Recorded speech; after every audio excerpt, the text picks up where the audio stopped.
Qala al-musannif rahimahullah ta'ala wa qala Syekh Abdul Hasan, dan telah berkata Syekh Abdul Hasan radhiyallahu anhu, mudah-mudahan Allah ridha daripadanya,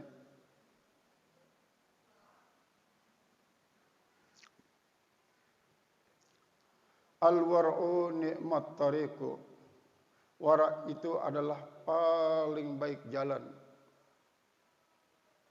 liman ajjala mirasahu, bagi orang yang mempersegerakan akan warisannya, bagi orang yang mempersegerakan akan warisannya, wa ajjala tawabahu, dan orang-orang yang menunda akan pahalanya.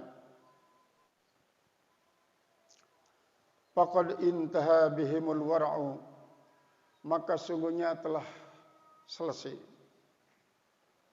dengan mereka itu pembicaraan tentang wara'. Ilal akhdhi minallah, kepada satu kesimpulan bahwa mengambil itu hakikatnya dari Allah. Wa anillah, dan juga berasal semua yang diambilnya itu dari Allah. Dia juga memanfaatkan semuanya adalah dengan Allah. Wal qaulu billah, dan ucapan dengan Allah. Wal amalu lillah, wal amali lillah, beramal dengan karena Allah, wa billah, dan dengan Allah. Alal bayyinatil wadhihati, atas kenyataan-kenyataan yang sangat-sangat jelas. Wal basiratil faiqati, dan basirah yang sangat-sangat tinggi. Fahum, maka mereka orang-orang wara itu fi umumi awqatihim, pada keumuman waktu-waktu mereka, wasairi ahwalihim, dan semua kelakuan-kelakuan mereka, la yudabbiruna, tiada mereka yang mengaturnya, bukan mereka yang mengatur semua kehendak dan kelakuan. Wala yakhtaruna, dan tiada memilihnya, mereka tidak memilih, tidak berikhtiar. Wala yuriduna, dan tidak menghendakinya. Wala yatafakkaruna, dan mereka juga tidak berpikir. Wala yanzuruna, dan mereka juga tidak memandang. Wala yantikuna, dan mereka tidak pernah membicarakan. Wala yabtishuna, dan tidak juga mereka mengambil dengan cepat. Wala yamshuna, dan mereka juga tidak berjalan. Wala yataharrakuna, dan mereka juga tidak bergerak. Illa billah, kecuali dengan Allah. Walillah, dan karena Allah. Min haitsu ya'lamuna, sekira-kira mereka itu mengetahui.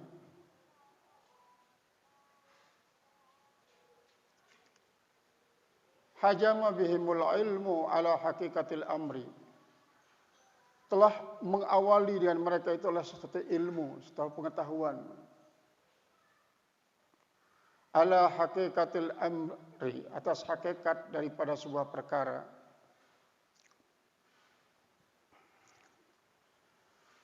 Fahum, maka mereka itu mujammi'una fi ainil jam'i, mereka itu adalah sepakat pada ain kesepakatan. La yatafarraquna fima huwa a'la, mereka itu tidak berbeda, tidak berpecah belah, tidak berbeda.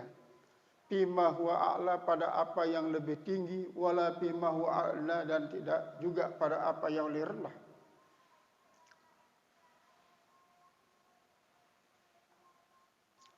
Wa amma adnal adna, Adapun yang paling rendah daripada yang paling rendah, fallahu yuzi'uhum anhu sawaban, maka Allah yang telah memberikan kepada mereka itu akan daripadanya akan pahala. Liwarihim, karena kewaraan mereka. Ma'al hibzi limunazilati syar'i, yaitu bersama adanya pemeliharaan bagi tingkatan-tingkatan daripada syara' alaihim atas mereka. Waman lam yakun li ilmihi wa amalihi mizanun, siapa saja yang tidak ada bagi ilmunya dan bagi amalnya mizanun, pertimbangan, keseimbangan maksudnya, bahwa mahjubun bidunia, maka mereka itu sudah didinding dia dengan dunia. Au masrufun bidakwa, atau mereka itu telah digerakkan dengan suatu tuntutan.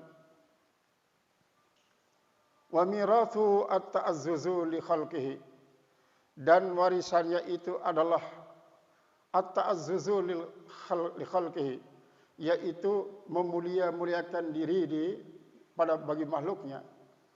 Wal istikbaru ala mitlihi, dan menjadikan dirinya bersombong-sombong atas orang seumpamanya.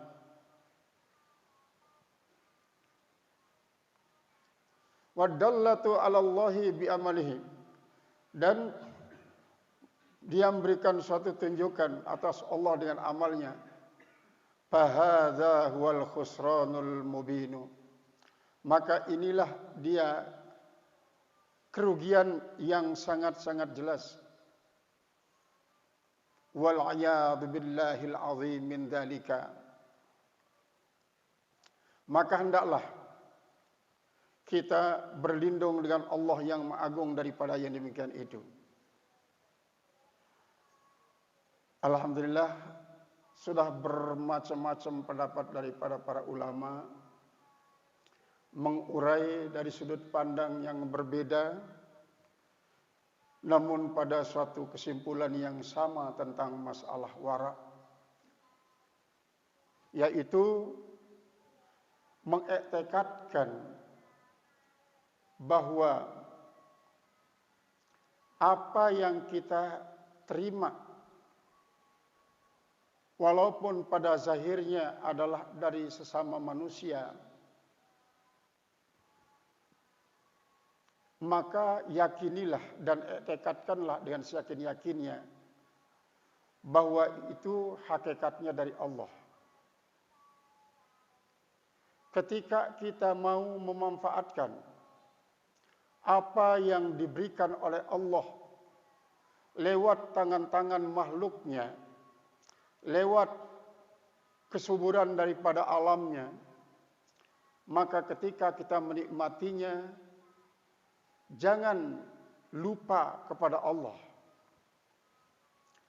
Karena kalau di saat kita menikmati apa yang diberikan oleh Allah, kita lupa kepada Allah, berarti pada saat itu kita sedang menyekutukan Allah dengan apa yang diberikan oleh Allah kepada kita itu.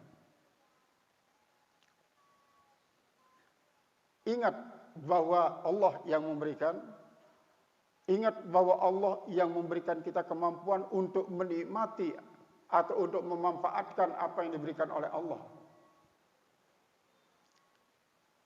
Karena kalau kita mengatakan bahwa karena sekarang ini saya sehat, makanya saya makan dengan enak, makanya saya minum juga dengan enak, karena saya sehat. Nah, anggapan semacam ini masih menyisakan adanya suatu prestasi pada diri kita, walaupun di saat kita memanfaatkan apa yang diberikan oleh Allah. Adanya prestasi diri kita ini, dia mengarahkan kepada ujub, kepada mengagung-agungkan diri. Apalagi kalau sampai kepada tingkat takabur. Nah, lasihan kemarin saya tidak sehat. Bagaimana saya bisa makan seperti sekarang ini? Nah, kata-kata ini adalah merupakan ungkapan daripada orang yang tidak warak. Jadi, sudut pandang daripada para ulama tersebut yang berbicara dengan begitu luar biasa tentang warak, namun memiliki satu kesimpulan yang sama, adalah merupakan suatu tambahan ilmu kepada kita, sehingga kita mafhum akan makna daripada sebuah warak yang mampu bertarung melawan tamak. Ketika tamak, kesimpulannya adalah apabila kita menerima segala sesuatu yang diberikan oleh Allah melalui tangan-tangan makhluknya, kita anggap itu semua bukan dari Allah. Ketika kita memanfaatkan dan menikmatinya, kita tidak ingat kepada Allah, itulah tamak. Tamak yang menjadi musuh daripada warak itu sendiri. Kemudian, memang warak ini sendiri punya tingkatan. Waraknya kaum awam, waraknya kaum zahidin, dan waraknya kaum arifin lah yang paling tinggi. Waraknya kaum awam apabila di saat dia menerima segala pemberian Allah, dia sudah mampu untuk mentekadkan bahwa itu semuanya adalah dari Allah secara mutlak. Ketika dia memanfaatkannya begitu juga, maka inilah tingkatan daripada warak kaum awam. Ketika seorang hamba Allah sudah tidak melihat bahwa dirinya yang menerima daripada Allah, tetapi dia tidak mengiktikadkan bahwa dirinya yang menerima, karena dia tidak memiliki kemampuan untuk menerima tanpa digerakkan oleh Allah Subhanahu wa taala, maka itulah yang minallah anillah. Minallah anillah. Sehingga apapun selain daripada Allah tersingkir di saat dia menerima dan memanfaatkan atau menikmati apa yang diberikan oleh Allah. Sedangkan waraknya arifin, dia sedikit pun tidak membayangkan bahwa dirinya menerima selain daripada Allah. Di saat dia juga memanfaatkan serta menikmati apa yang diberikan oleh Allah, lalu diterimakan oleh Allah, walaupun tangannya yang bergerak, tapi dia tidak mengetekadkan bahwa tangan itulah yang bergerak, namun digerakkan oleh Allah. Ketika dia memanfaatkan dan menikmatinya juga adalah billah.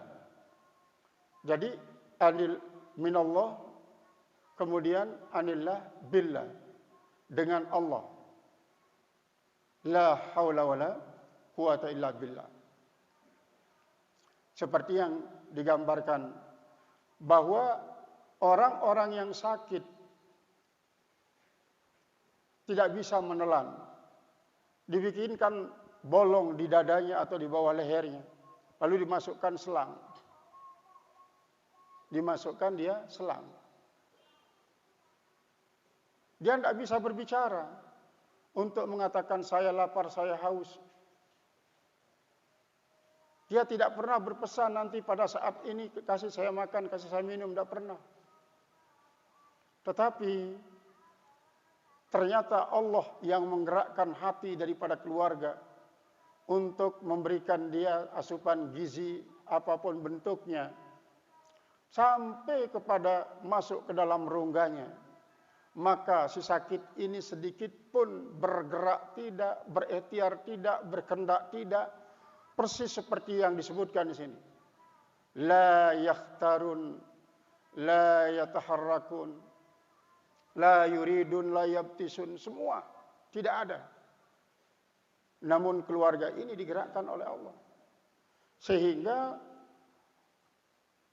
secara ilmu tasawuf, hamba-hamba Allah semacam itu dijadikan sebagai suatu gambaran daripada kewaraan kaum arifin. Kemudian yang lebih tinggi daripada itu adalah waraknya para gaus ini. Waraknya para gaus. Itu kan tingkatan wali yang paling tinggi adalah gaus. Di bawah gaus adalah kutub. Di bawah kutub adalah autad. Di bawah autad adalah abdal. Di bawah abdal adalah al-ahyar. Kemudian seperti halnya para gaus itu, Nabi Khidir merupakan Sultanul Gawasin. Nabi Khidir merupakan raja daripada para gaus. Ingat kita kalau berbicara tentang gaus, ingat kita tentang Sayyidi Syekh Abdul Qadir Jilani yang mendapatkan kabar tentang kisah gaus ini bersama dua orang temannya. Lalu dua orang temannya itu dia bermaksud tidak baik ketika dia silaturahim kepada gaus ini. Satu ingin memojokkan bahwa gaus ini pasti tidak akan bisa menjawab apa yang saya akan tanyakan kepada dirinya.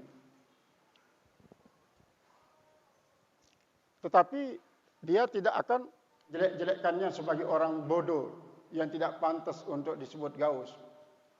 Sedangkan yang kedua, dia ingin mengajukan suatu pertanyaan yang pasti tidak bisa dijawab oleh gaus itu, lalu dia akan mengklaim gaus itulah seorang gaus yang bodoh, yang tidak pantas untuk menjadi gaus. Sedangkan Sayyidi Syekh Abdul Qadir Jailani, dia bersilaturahmi, berziarah untuk memuliakan sang gaus dan ingin mencari barakah dari beliau. Pada waktu itu umur daripada Sayyidi Syekh Abdul Qadir Jailani ukurannya kurang lebih 35 tahun pada waktu itu. Akhirnya mereka pada berangkat. Mereka cari. Kayaknya namanya Nabi Khidir tidak punya rumah. Tidak punya rumah Nabi Khidir itu. Dia cari. Sampai dia dipertemukan oleh Allah Subhanahu wa taala di satu tempat. Lalu betul,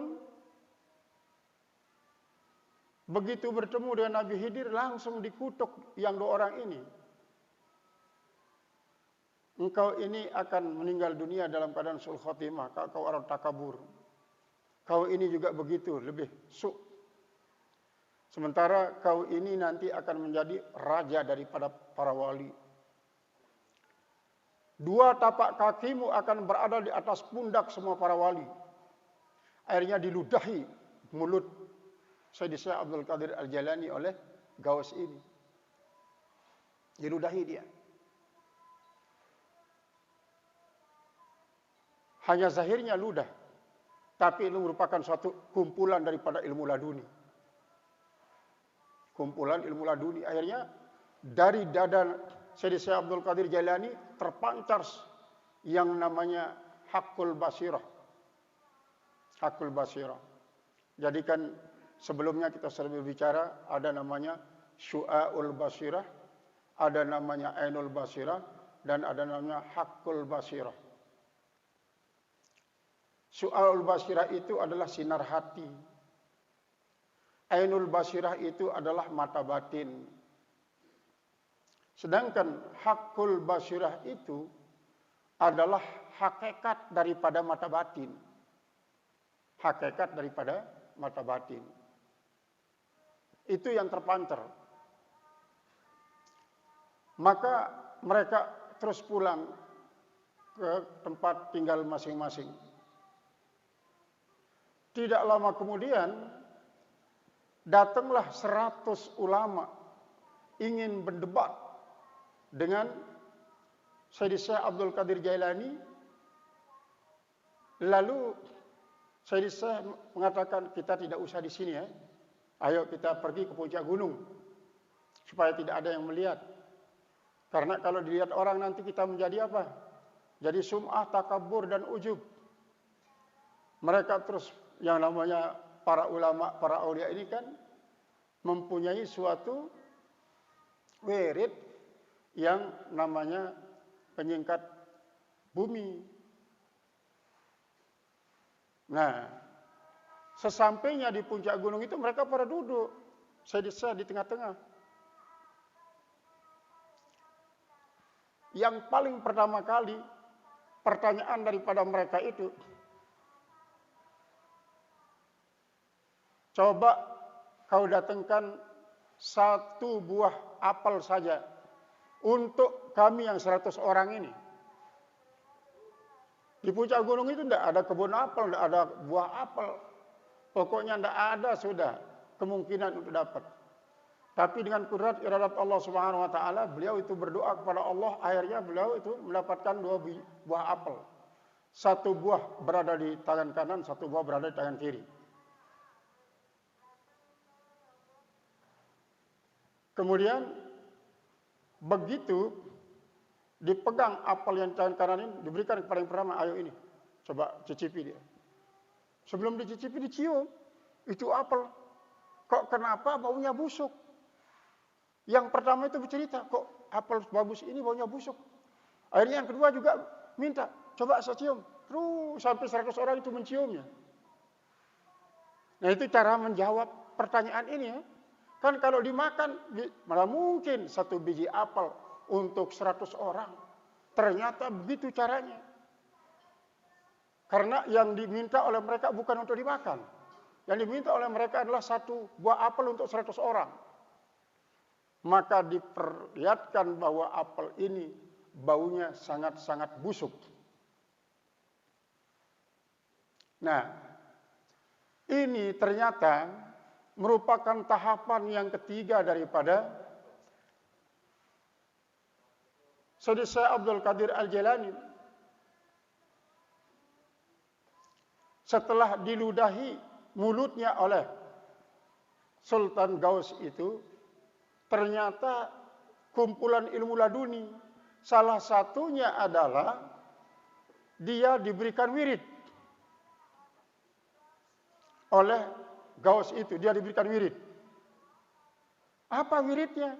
Ya Allah, ternyata sederhana sekali. Bismillahirrahmanirrahim dan Al-Fatihah tok. Nah ini yang diwiridi oleh Nabi Syekh Abdul Qadir Jailani. Jadi wirid beliau itu adalah Al-Fatihah dengan Bismillahirrahmanirrahim. Zikir, istighfar dan selawat itu ternyata tambahan. Yang paling utama adalah Al-Fatihah itu. Yang diawali dengan Bismillahirrahmanirrahim.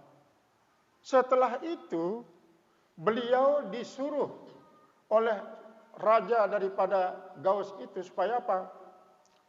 Kamu harus memasuki sebuah alam yang tidak pernah dimasuki oleh siapapun. Alam apa itu katanya? Alam Jabariyah dan alam Qadariyah. Kita tahu kan alam Jabariyah itu sebuah alam di mana di areal itu adanya sifat otoritas Allah. Apapun yang terjadi adalah berdasarkan pemaksaan Allah. Sedangkan Qadariyah sebaliknya adalah alam penyerah dirian Allah kepada makhluk, mau apa silahkan makhluk itu. Seperti paham daripada Mu'tazilah itu Qadariyah. Yang menyatakan bahwa alam ini hanya diciptakan oleh Allah, selanjutnya apapun yang akan berlaku bagi alam, Allah tidak pernah turut campur. Seperti halnya manusia diciptakan oleh Allah, maka apa yang dilakukan oleh manusia tidak ada campur tangan Allah, kata Qadariyah. Lalu apa yang disaksikan oleh Sayyid Syekh di alam Jabariyah itu, dan apa yang disaksikan oleh Sayyid Syekh di alam Qadariyah? Ternyata di alam Jabariyah itu dibukakan hijab buat beliau penuh oleh orang-orang soleh, oleh orang-orang yang betul-betul soleh, segala penampilannya, pakaiannya luar biasa. Tetapi di alam Jabariyah yang dipenuhi oleh orang-orang saleh ini kok diberitahukan haula'i min ahlin nar. Mereka itu adalah para calon penghuni neraka. Calon penghuni neraka. Heran Sayyidi Abdul Qadir Al-Jilani. Heran dia, kok orang-orang saleh ini menjadi penghuni neraka. Lanjut dia berpindah ke alam Qadariyah. Di situ dilihat orang yang berbagai macam urakan pakaiannya, pokoknya tidak mungkin ada di antara mereka akan bisa menjadi penghuni surga. Tetapi kok justru itu yang menjadi penghuni surga di alam Qadariyah ini. Ini beliau tidak mengatakan bahwa Qadariyah itu bagus. Cuma sebagai satu gambaran tentang bahwa apa yang kita lihat dengan mata kepala kita belum tentu sesuai dengan apa yang dikehendaki oleh Allah. Ternyata apel yang dipegang di tangan kanannya ini adalah berbau busuk karena isinya adalah ulat, darah, nanah, dan lintah. Sementara apa yang dipegang dengan tangan kirinya itu adalah berisi berbagai macam keindahan dan kemewahan daripada inten, berlian, emas, dan perak. Dengan bau yang sangat harum. Ini kan kalau kita pandang ashabul yamin. Sedangkan ini ashabul shimal. Kok kenapa bisa terjadi semacam itu? Lagi-lagi kembali kepada yang tadi. Tasawuf tidak memandang orang dari segi zahirnya. Tetapi setiap yang dipandang oleh tasawuf itu adalah mengingatkan ia kepada Allah. Seperti pada pelajaran kemarin. Qiyamuhu ta'ala binafsihi wahdaniyah. Ketika kita memandang helai daun kelor, kita ingat Allah di daun kelor itu bukan berarti dia berdiri. Atau pada daun yang lebih kecil daripada daun kelor. Bukan berarti di situ tempat Allah. Tapi Allah mengingatkan kita bahwa di balik itu ada kudrat iradat Allah. Ada kuasa Allah. Kita ingat kepada Allah. Nah, inilah suatu gambaran ketika kita berbicara tentang kewaraan. Nanti di dalam hikmah berikutnya kita akan dikasih tahu tentang gambaran daripada manusia-manusia yang ketika mendapatkan sesuatu dari tangan makhluk, dia tidak ingat hal itu berasal dari Allah. Maka apabila kita melihat ada sesuatu yang ternyata dimiliki oleh orang, sekasat mata kita adalah dia orang pantas untuk kita yakini sebagai orang yang mulia. Karena apa? Karena di dalam Hawarikul lil Adah itu ada namanya karamah, ada namanya barakah, ada namanya nur musyahadah. Nur musyahadah. Nah, kalau mujizat-mujizat Rasulullah itu nur Muhammad. Jadi nur musyahadah itu paling tinggi dibanding dengan karamah, barakah, kemudian nur musyahadah. Apa bedanya? Kalau karamah itu seringkali kadang-kadang menjadi suatu ujian dari Allah untuk membuat orang itu nanti kadang-kadang dipuji, disanjung, diagung-agungkan. Kalau barakah, itu kan barakah tadi kelebihan, tambahan. Dia tidak akan membuat orang yang memiliki barakah ini menjadi orang yang apalagi takabur, ujub ria. Tidak, karena itu barakah. Nah, kalau yang paling tinggi adalah nur musyahadah. Suatu kelainan yang akan dimiliki oleh para wali. Oleh para wali, karena apa? Hakul yakinnya itu sangat tinggi. Kalau kita kembali kepada syu'aul basirah, itu bisa melahirkan karamah. Su'aul basirah bisa melahirkan karamah. Ainul basirah bisa melahirkan barakah. Tapi hakul basirah akan melahirkan nur musyahadah. Akan melahirkan nur musyahadah. Nah, kalau karamah bisa dimiliki oleh para wali, dari wali ahyar, kemudian abdal, sampai kepada autad. Sedangkan barakah dimiliki oleh para wali kutub. Sedangkan yang namanya nur musyahadah itu dimiliki oleh para gaus.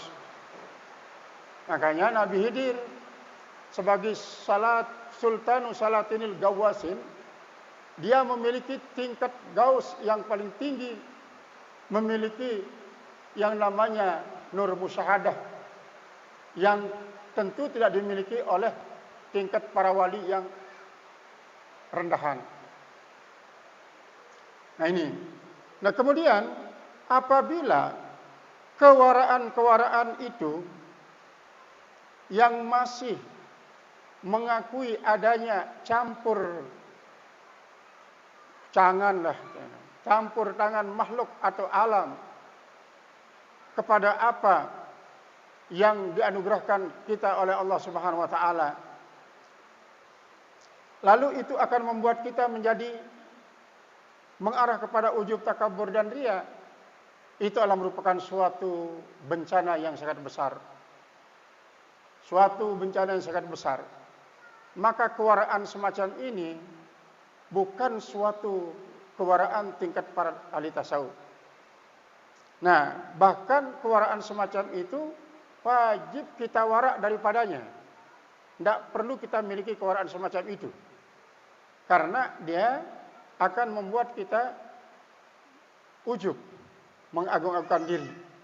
Atau akan membuat kita menyatakan orang lain, itu rupanya saja dia begitu. Pokoknya kayaknya dia tahu hati orang. Dia tahu hati orang. Nah, ini adalah wajib kita berta'awuz daripadanya. Wajib kita berta'awuz. Maka kewaraan yang paling tinggi adalah akan selalu istihqar amama rabbil alamin. Kemudian begitu juga amama khalqillahi rabbil alamin. Artinya kita pasrah total kepada apa yang diingini oleh Allah, yang dianugerahi oleh Allah. Kemudian kita juga selalu bersifat tawaduk di hadapan sesama makhluk. Artinya tidak pernah kita merasakan di dalam perasaan kita ini, orang ini dia hina ya, orang ini dia kecil ternyata ya, orang ini sangat bodoh sebenarnya. Tidak ada semacam itu, tidak ada. Karena semua sudah kita serahkan kepada Allah. Sehingga seperti tadi itu. Sehingga seperti tadi itu. Orang jahat, sejahat-jahat apapun sekalipun di hadapan kita, kita tidak pernah cenderung perasaan kita mengatakan dia orang jahat. Pasrahkan sudah kepada Allah. Bagaimana kalau secara syar'i kita wajib itu man ra'a minkum munkaran falyughayyirhu bi yadihi dan seterusnya.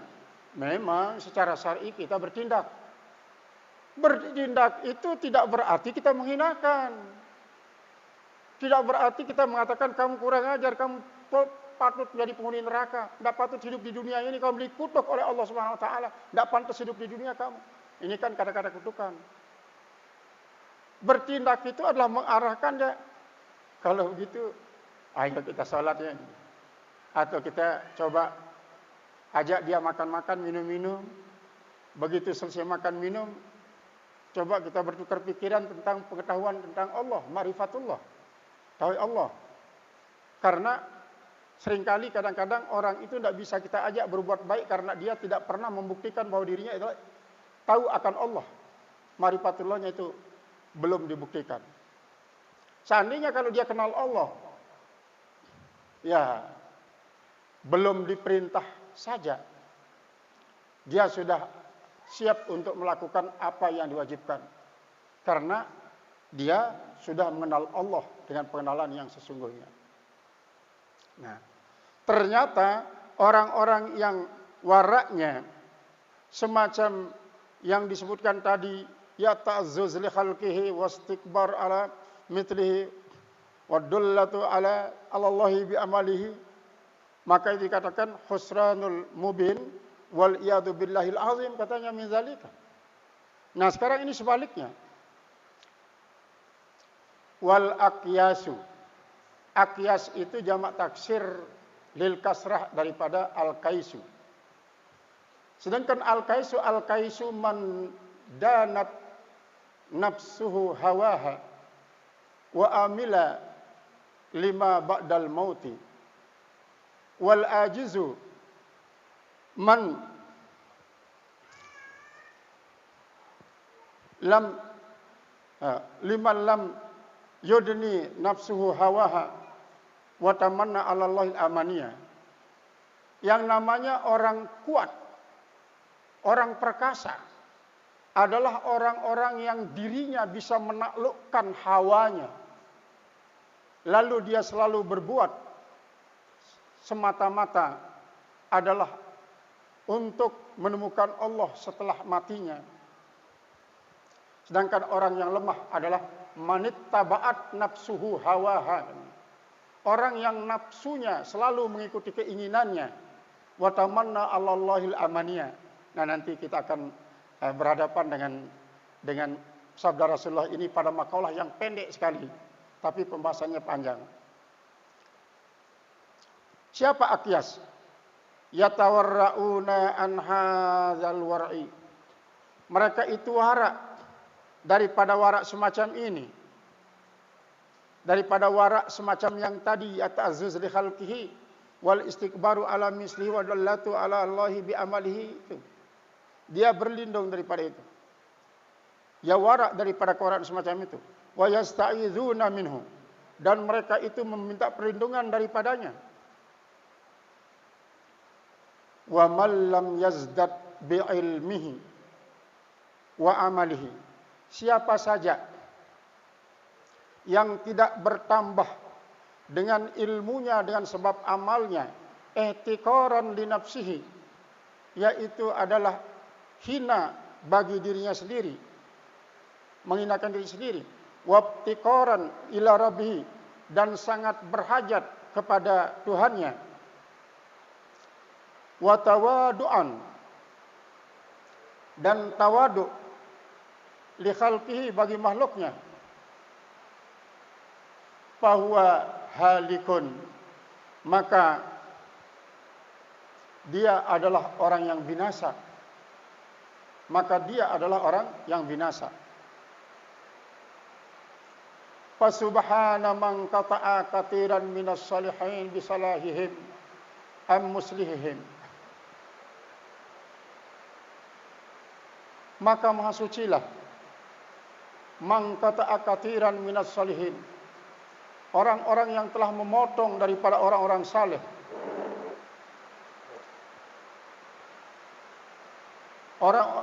Orang yang telah memotong betapa banyak daripada orang-orang saleh, bisalahihim, dan kesalehan mereka, am muslihim, daripada orang yang memperbaiki mereka. Kama qata'a katiran minal mufsidina bifasadihim, sebagaimana dia telah memotong betapa banyak daripada orang-orang yang merusak.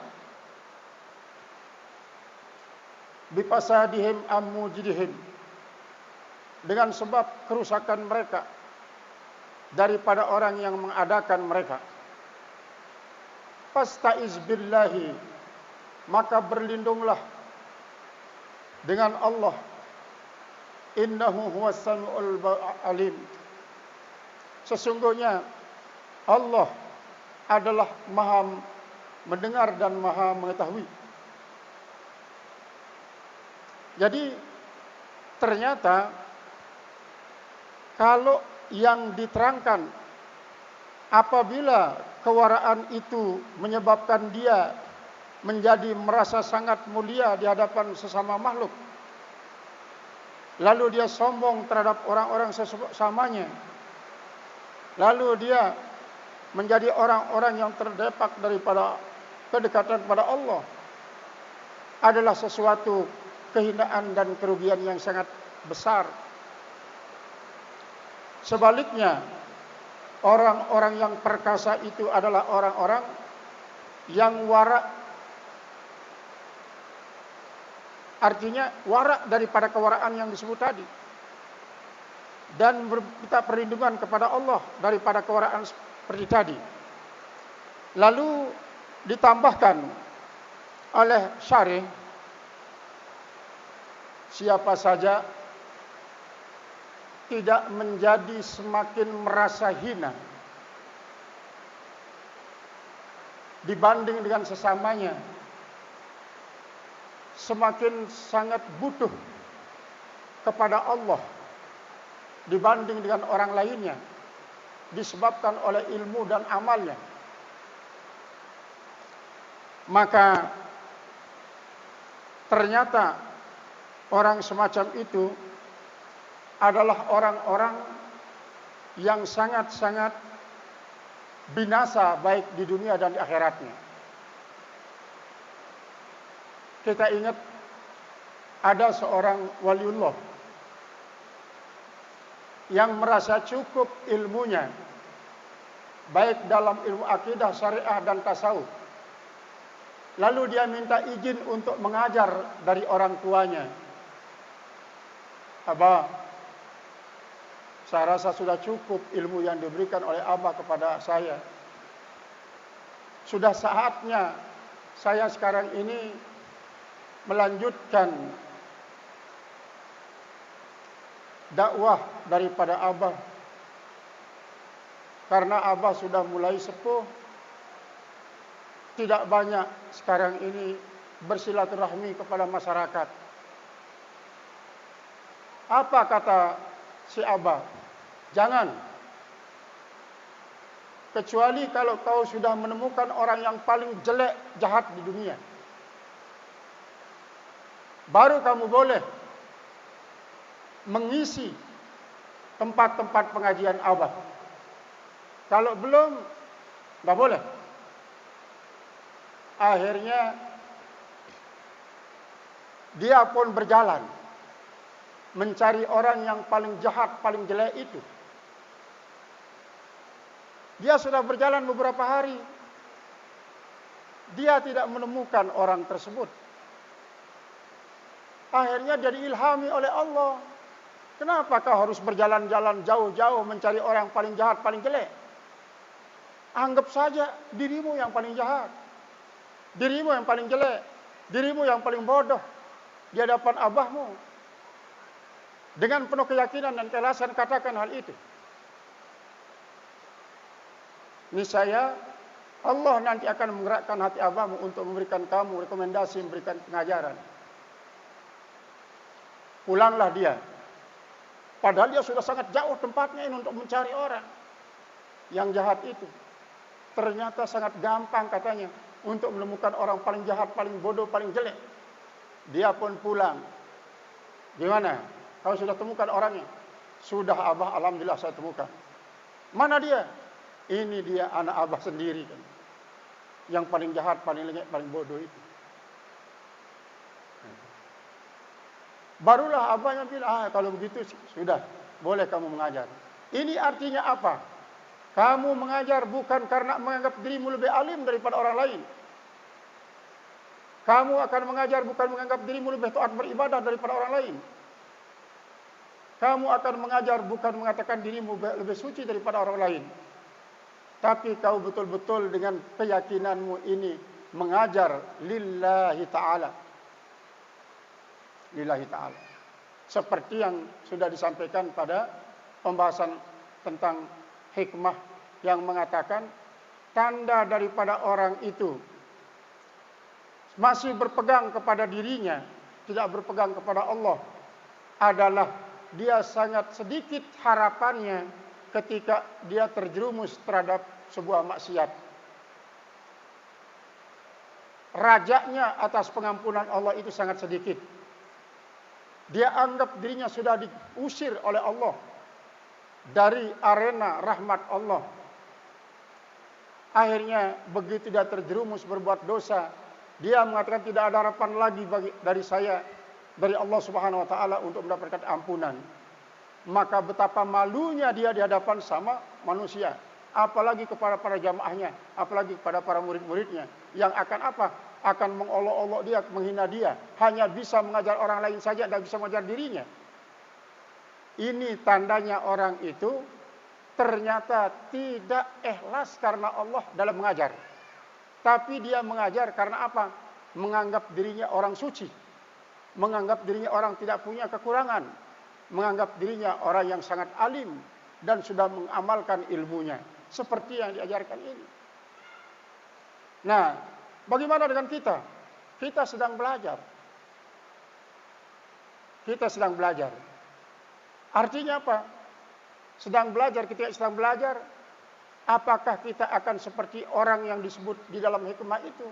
Ketika suatu saat kita ternyata melakukan suatu perbuatan yang tidak baik, baik yang berkaitan dengan peraturan yayasan, pondok, madrasah, atau yang lain-lain di luar madrasah, apakah kita masih akan mengajar tidak merasa malu? Tidak merasa malu. Ataukah kita justru menyembunyikan diri, tidak berani kelihatan di masyarakat? Kalau ternyata yang terakhir ini yang kita alami, itu sudah menjadi tanda bahwa kita ternyata selama ini saya belum ikhlas mengajar ya. Ini pandangan tasawuf nih. Pandangan tasawuf. Nah, oleh sebab itulah dalam kaitannya dengan ini dan masalah wara itu dikatakan oleh syarih ini, maha sucilah orang-orang yang memotong perjalanan orang-orang saleh karena ia melihat bahwa orang yang sudah dia bimbing, ia arahkan, dia didik, dia ajar menjadi baik lantaran dirinya, tidak dia kembalikan kepada Allah. Sehingga dia melihat ini muridku semua saleh, lantaran saya yang berjuang dia sehingga menjadi soleh. Maka itu diputus perjalanannya oleh Allah, tidak akan bisa wusul kepada Allah. Berarti dia ada mahjub. Kalau begitu apa? Ikhtiar saja sudah, mengajarkan ya Allah. Ini kan kadang-kadang ya, kita sangat ingin supaya anak murid kita menjadi pintar semuanya, supaya saleh, rajin beribadah semuanya, supaya dia itu berakhlak dan akhlakul karimah semuanya. Kita semua ingin begitu. Begitu dia tercapai keinginan kita, kita merasa bangga. Inilah prestasi kami. Inilah prestasi kami. Lupa kepada Allah. Nah, mahjublah kita. Kita tidak akan sampai. Artinya apa? Boleh kita lakukan metode sebaik-baik mungkin. Kita kuasai berbagai macam metode. Kemudian bahan materi kita kuasai. Lalu kita berikan mereka sebelum mereka hafal, sebelum mereka mengerti, kita tidak berhenti mengajarkannya. Kemudian kita ajar dia beribadah dengan bagus, akhlaknya karimah. Boleh. Yang tidak boleh adalah mengatakan diri kita yang begitu itu, dia tidak boleh. Silakan anak kita supaya menjadi pintar, anak kita menjadi taat beribadah, akhlaknya bagus, silakan berjuang, bahkan berijtihad kita dapat pahala. Cuma pelihara sedikit saja, jangan anggap itu prestasi kita. Itu semua minallah lillah billah. Ya Allah, ini bukan kita membandingkan dua orang guru besar kita ya. Tuan Guru Ibrahim Al-Khalidi, beliau termasuk dalam kategori apa yang kita sebutkan tadi itu. Bagaimana cara santrinya semua menjadi alim. Bagaimana santrinya berakhlak dan akhlak karimah. Bagaimana dia taat beribadah.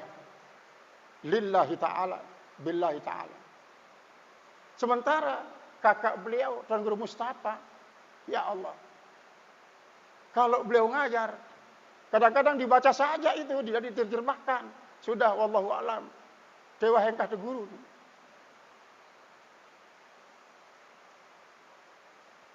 Gitu. Dewa hengkah de guru. Ini dagangan uno gena bet anu ajin Roden Cikar nih. Karena beliau itu setiap ada yang berjualan apapun yang halal penting dibawakan untuk dijual kepada beliau, pasti dia beli. Roden Cikar misalnya, yang dulu kan banyak cikar, banyak dokar. Walaupun dia hanya bundarannya saja dengan bungkilnya itu, tapi lujinya hanya 2-3. Kira sam jual. Ini kita guru. Ayo sudah bayar. Disimpan terus. Mau dipakai atau tidak? Karena yang dipandang oleh beliau itu adalah rahimallahu rajulan samhan idza ba'a wa idza ishtara, itu yang dipandang. Nah, itulah merupakan termasuk kalau boleh kita bilang tipe ya, tipe. Lahir almarhumlah Tuan Guru Haji Abdul Hamid. Kita ngaji kepada beliau itu seperti tadi. Yang kita kaji berjanji. Sama-sama kecil, ibtidaiyah. Berjanji. Beliau terus 2 pasal, 3 pasal terus dibaca dan diterjemahkan. Itu yang kanak. Sementara kan kita yang anak-anak ini ada yang gambar ama oco, gambar inak litet. Nih, aleh segiram gambar-gambar. Itu gambar toh dia kerjakan. Dia gambar. Akhirnya kan dia bisa gambar. Kapan kita pernah perhatikan suara beliau? Nah, orang-orang saleh semacam itulah merupakan satu gambaran. Dia tidak terlalu ambisi untuk menjadikan manusia itu menjadi orang baik lantaran dirinya. Tapi dia hanya sekedar menjalankan kewajiban, amalkan ilmunya. Tentang alim dan tidaknya seorang itu nanti Allah yang menjadikan dia alim dan tidaknya. Nah, itulah. Jadi ini artinya seperti tadi dia. Setiap yang namanya pendidikan formal dia punya modern dan sebagainya, silahkan sebagai tambahan daripada ikhtiar kita. Maka selebihnya adalah pasrahkan kepada Allah Subhanahu wa taala. Jadi sebagaimana halnya Allah sudah menjegal perjalanan orang-orang yang mufsidun sehingga tidak merusak lagi di muka bumi itu. Begitu juga betapa banyak orang-orang terjalan perjalanan suluknya sehingga tidak sampai kepada Allah lantaran dia tidak menganggap bahwa semua yang ia lakukan itu adalah atas gerakan daripada haulillah, kudrat iradat Allah. Maka qala panzir, pandanglah olehmu, pahamakallahu sabilal awliyaihi. Coba kau renungi ya. Renungi dia, pikirkan. Pahamakallahu, niscaya Allah akan memberikan paham kepadamu. Sabila awliyaihi, jalan daripada para awliyanya. Wa manna alaika, dan niscaya Allah akan berikan nikmat atas engkau. Bimutaba'ati ahibbaihi, dengan mengikuti para kekasihnya. Hadzal war'ul ladzi dzakarahu asy-syaikh radhiyallahu anhu. Inilah kewaraan yang telah menyebut akan dia oleh Syekh, mudah-mudahan Allah redha daripadanya. Hal kana yasilu fahmuka ila mitri hadzal naui minal war'i. Apakah bisa sampai pengertianmu kepada wara' semacam ini? Ala tara qaulahu, apakah kau tidak melihat, tidak mengetahui ucapannya? Kad intaha bihimul war'u ilal akhdhi minallahi, sesungguhnya telah terhenti dengan mereka itu pemahaman wara kepada hakikat wara itu adalah al-akhdhu minallah, yaitu mengambil segala sesuatu yang asal usulnya dari Allah. Wa anillah, dan memanfaatkannya adalah semata-mata adalah karena memanfaatkan yang diberikan oleh Allah. Wal qaulu billah, dan berucap dengan sebab Allah memberikan kita kemampuan ucapan. Wal amalu lillah wa billah. Sedangkan beramal karena Allah dan dengan Allah. Alal bayyinati al-wadihati, atas penjelasan-penjelasan yang sangat jelas. Wal basiratil fa'iqati, dengan basirah yang sangat tinggi. Fahadza huwal war'ul abdalu was-siddiqin. Fahadza huwal war'ul abdali.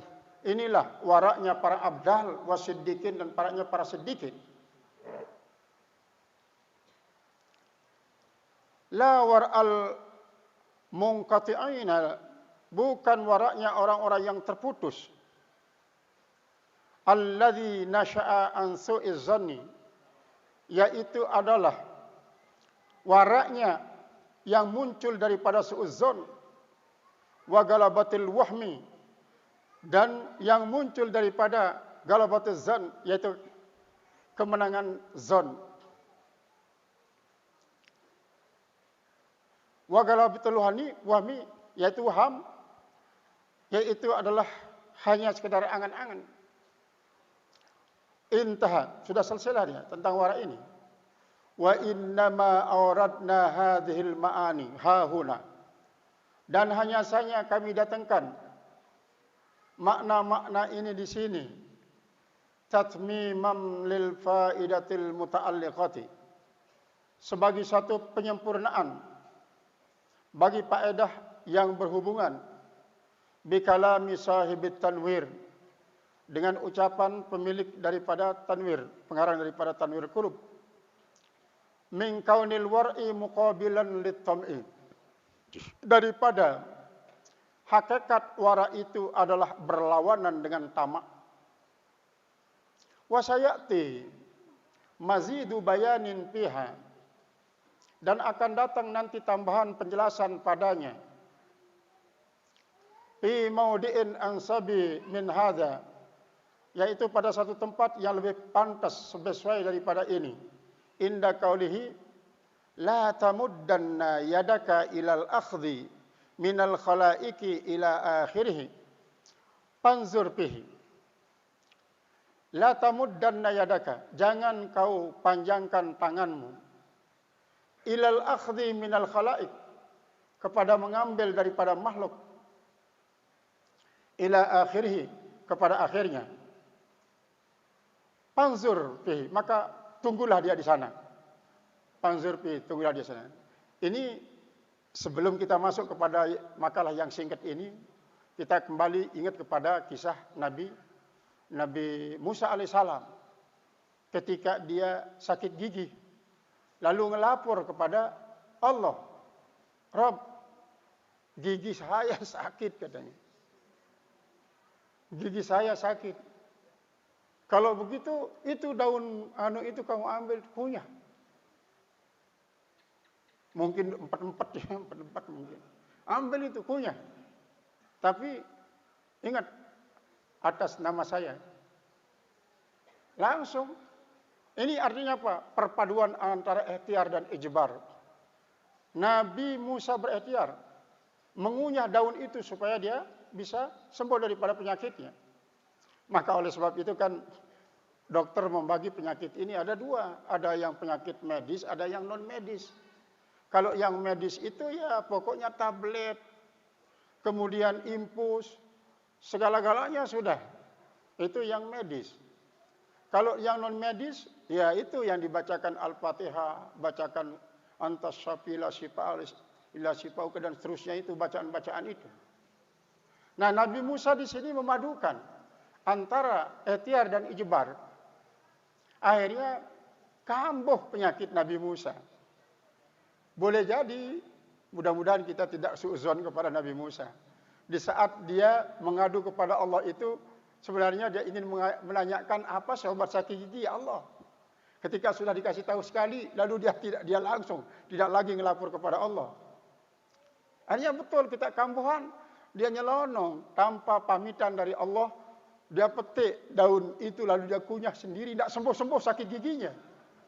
Tidak sembuh-sembuh. Ngelapor dia lagi kepada Allah, ya Allah, Kok tidak bisa sembuh? Dulu kok bisa sembuh, sekarang tidak bisa sembuh. Padahal daunnya sama. Lasing kamu ini kan nyelonong, tidak pamitan dari saya. Coba kalau kau pamitan dulu, izin dari saya, minta dulu. Kan iya karena budak iya karena nasta'in. Kau akan sembuh juga. Nah, inilah salah satu bentuk ajaran tasawuf yang diajarkan oleh Allah kepada Nabi Musa yang diwarisi oleh para penganut agama yang menurut mereka itu agama Yahudi. Ternyata Yahudi itu banyak yang tasawuf. Katanya George Soros ini sufi yang paling unggul di Yahudi. George Soros itu sufi. Akhirnya kan dia hina sufi-sufi Islam oleh George Soros. Sufi Islam. Cikar saja dia ada punya dia bilang. Lihat saya, bank di seluruh dunia ada. Saya yang menentukan ekonomi dunia, kata George Soros. Padahal dia seorang sufi. Banyak. Nah, itulah. Warak di sini ya. Apakah George Soros itu tidak warak? Tanyakan kepada apakah Abdurrahman bin Auf itu tidak warak? Warak. Warak itu tidak ditandai oleh kemiskinan seseorang, tidak ditandai oleh kekayaan seorang. Warak itu adalah betul-betul dia adalah orang yang menganggap bahwa semuanya itu tidak berasal dari makhluk. Coba siapa ingin kaya? Saya kasih tahu doanya. Doa karun. Siapa ingin kaya? Ya. Gampang sekali yang biasa kita baca setiap hari itu. Rabbis rahli sadri wa yassirli amri wahlul 'uqdatam min lisani yafqahu qawli warzuqni rizqan halalan thayyiban fid din wad dunya wal akhirah. Ini doanya. Tapi amalkan 44 malam, jumlah setiap malam itulah 441. Gampang kan? Coba amalkan ya.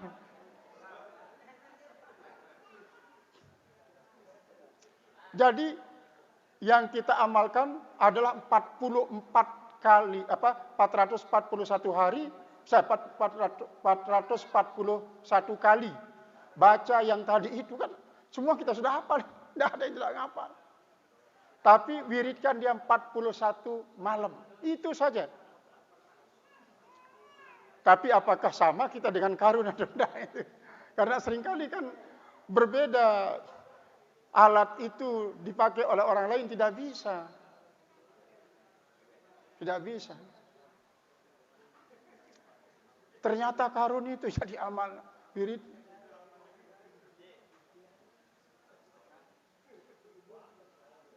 Nah, kita lanjutkan hikmah ini. Qala al-musannif rahimahullah ta'ala, ma qadaka syai'un mitlul wahmi. Maqadaka, tidak akan bisa membimbing engkau syai'un mithlul wahmi, sesuatu seperti waham.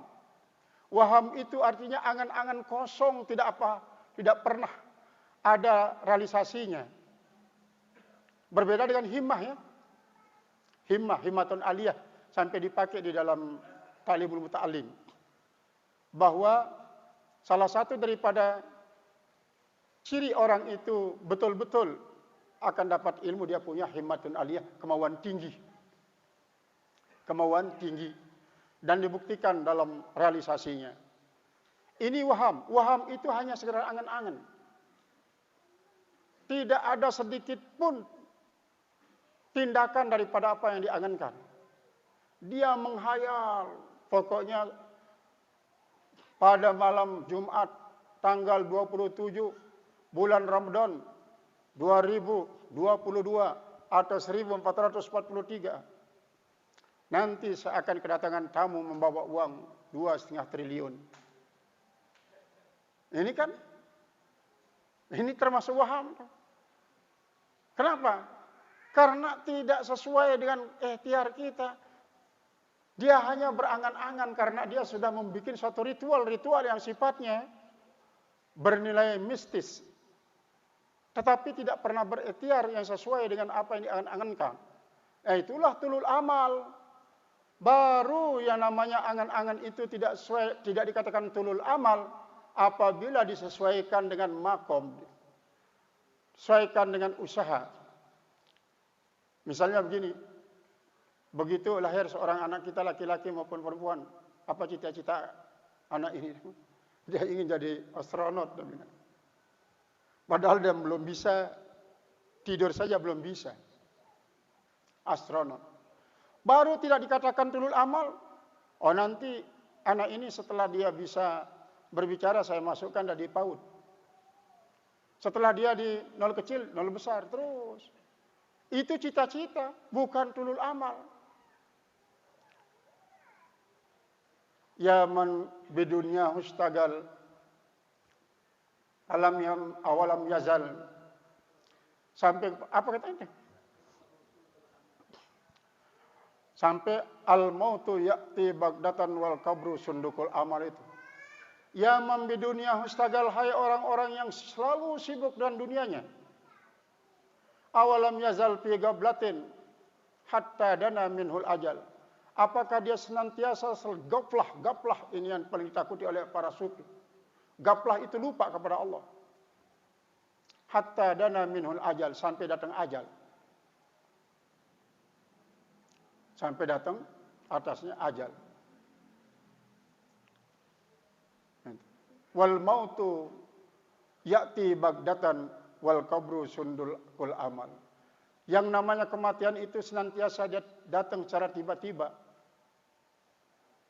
Sedangkan kubur itu bagikan peti amal. Jadi tulul amal itu suatu penyakit dalam ilmu tasawuf. Walaupun seperti tadi, pokoknya saya jadi gaus, pokoknya sudah saya akan berusaha untuk menjadi gaus. Padahal taubat saja belum sempurna. Padahal yang paling pertama dilakukan oleh para calon-calon sufi adalah menanggas. Taubat ini menanggas. Untuk bercocok tanam, apa yang kita tanam harus dimatikan dulu. Tanaman-tanaman liar itu taubat. Itulah taubat. Kemudian dia tindak lanjuti dengan menguji dirinya agar sabar. Terus sampai kepada penyakit-penyakit batin yang 10 tersingkir, taat batin yang 10 sudah hadir. Nah, barulah nanti dia akan ditingkatkan makomnya. Pertama oleh mursyid. Saya dengar kemarin pada tanggal 17 Ramadan, malam apa itu? Ada pembaiatan 100.000 wali. Pembaiatan 100.000 wali, pengangkatan 100.000 wali. Tanggal 17 Ramadan kemarin itu. Pada malam Selasa berarti. Nah, jadi pengangkatan wali mungkin bukan. Itu mursyid itu meningkatkan makom daripada para murid. Yang tadinya makomnya 1 jadi 2 sampai kepada jadi orang-orang yang arifin. Karena apa? Yang mengangkat seorang itu jadi wali adalah Allah. Allah yang mengangkat hambanya menjadi wali. Apabila kita hanya memiliki waham, hanya angan-angan tidak pernah ditindaklanjuti dengan sebuah ikhtiar, maka tidak akan bisa mengarahkan kita untuk selalu berjalan mulus dan lurus menuju Allah Subhanahu wa taala. Al-wahmu amrun adamiyun. Yang namanya waham itu sesungguhnya perkara yang tidak ada. Dia hanya berbentuk kilatan-kilatan di dalam hati, tetapi hakikatnya tidak berwujud dia. Karena dia tidak pernah ditindaklanjuti dengan sebuah karya nyata. Wa huwa diddul haqiqah. Dan dia itu si waham adalah merupakan lawan daripada hakikat.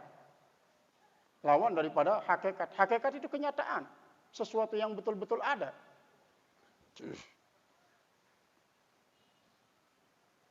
Diddul haqiqah. Al-wujudiyah yang betul-betul ada.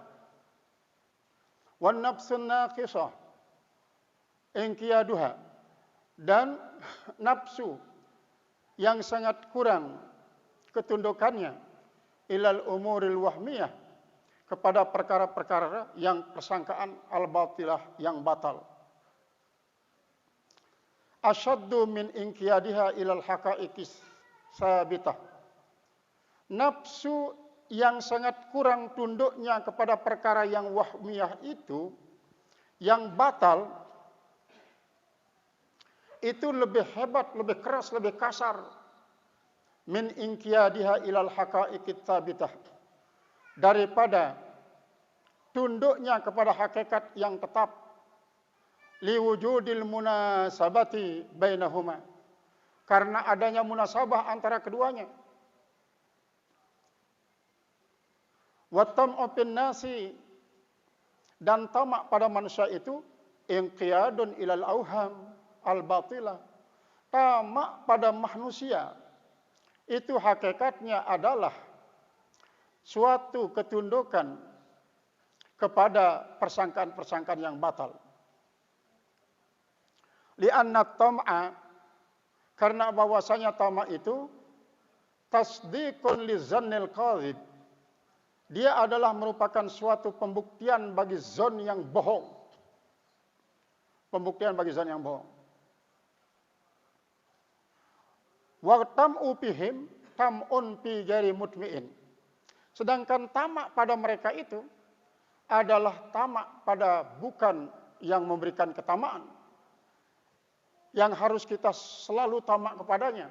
Wa arbabil haqaiq, dan pemilik-pemilik daripada hakikat-hakikat. Bimu'zilin an hadza, yaitu dengan menjauhkan diri, mengasingkan diri daripada ini. Fala tata'allaqu himamuhum illa billah. Orang yang tamak kepada mutmiin, orang yang tamak kepada arbabil haqaiq, itu adalah tidak bergantung himmah, keinginan-keinginan mereka, illa billah, kecuali dengan Allah. Wala yatawakkaluna illa alaihi, dan tiadalah mereka itu tawakal, berserah diri, kecuali kepada Allah, atas Allah. Wala yathikuna illa bihi, dan tiadalah mereka itu berpegang teguh, percaya, illa bihi, kecuali dengan Allah.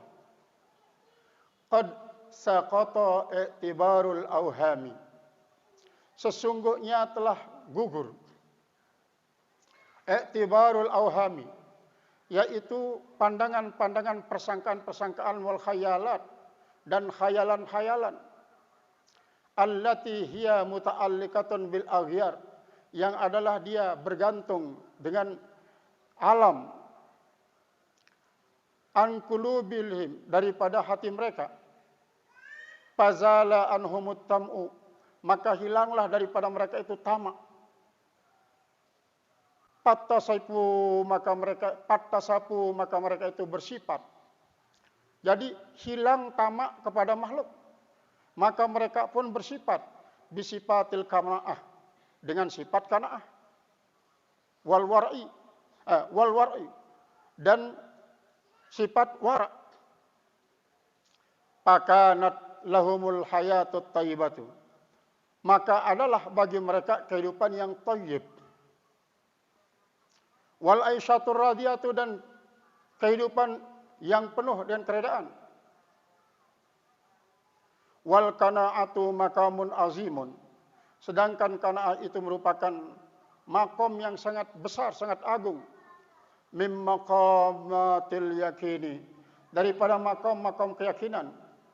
Wa hiya min bidayati ahwalir radin, dan dia itu sifat qanaah adalah merupakan permulaan daripada kelakuan-kelakuan orang yang redha. Pertama, kita harus pahami makna daripada qanaah. Man arada izzan bila mulkin wa ginan bila malin falyaqna, sabda Rasulullah. Siapa saja ingin merasa mulia walaupun dia tidak punya jabatan, dan merasa kaya walaupun dia tidak punya harta, falyaqna, silahkan dia qanaah. Apa arti qanaah? Qanaah itu adalah menerima pemberian Allah apapun adanya, berapapun jumlahnya. Walaupun kita misalnya sudah berusaha membanting tulang, meras keringat dari pagi sampai sore, itu sepanjang tahun kita lakukan, tetap saja tidak ada perubahan dari segi perekonomian. Sementara kita membandingkan diri sendiri dengan orang yang tidak pernah lelah-lelah mencari uang. Dia hanya tinggal di rumah, berikhtiar seadanya. Kok dia jauh lebih mewah kehidupannya daripada saya? Itu tidak dipikirkan. Dia tidak pernah membandingkan dirinya seperti itu. Pokoknya dia nerima apa adanya. Walaupun dia setelah membanting tulang dari pagi sampai sore, ngeras keringat, yang ia dapatkan hanya 15.000 dalam sehari. Nah ini, hanya 15.000 dalam sehari. Baik diberikan langsung maupun tidak langsung. 15.000 kali sebulan, ada berapa jatuh? Ada 500 ya? 450. Nah itu. Ada orang yang gajinya 450 sebulan. Dia mulai bekerja di sebuah pertokoan dari jam 7 sampai jam 12 malam. Cuma hanya diberikan uang makan 7.000 setiap hari. Tapi gajinya hanya 450. Dia terima dengan penuh kegairahan dan kegembiraan. Terima apa adanya. Dia tidak pernah minder ketika bertemu dengan orang-orang yang gajinya segudang. Seperti orang yang dapat 2 miliar setengah hari. Bukan setengah hari kadang-kadang. Itu yang namanya si Raffi Ahmad. Sekali saja dia ngangkat kaki sambil mengangkat tangan terbang, hore guys, dia bilang.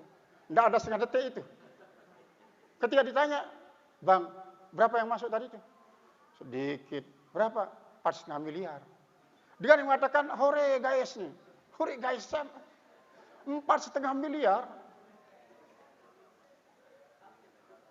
Makanya, kenapa tidak ada di Sesele yang begitu ya? Ini yang YouTuber ini yang menghabiskan uang saja. Tidak pernah bisa mendatangkan uang. Si Raffi hanya setengah detik. Nah itu. Nah, orang Qanaah itu adalah orang yang merasa cukup terhadap pemberian Allah betapapun kecilnya. Tidak sesuai dengan keringat yang ia keluarkan, dengan waktu yang ia habiskan. Tetapi dia tetap, ya Allah, ini dari Allah. Ini dari Allah. Saya akan simpan dia sebagai tanda cinta kepada Allah. Itulah orang yang qanaah. Man arada izzan bila mulkin falyakna, wa man arada ginan bila malin falyakna. Siapa saja ingin mulia tanpa jabatan, silahkan dia qanaah. Siapa ingin menjadi orang yang kaya tanpa harta, silahkan dia qanaah.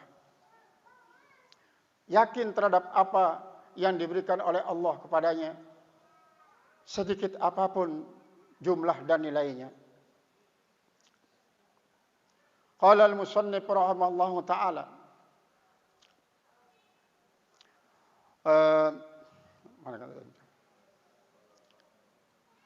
Qala Nazim rahimahullahu ta'ala.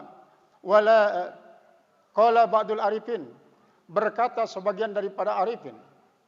La yakunul abdu qani'an. Tiadalah seorang hamba itu dikatakan qanaah. Hatta lau ja'a ila babi manzilihi. Sehingga seandainya datang ke depan pintu rumahnya,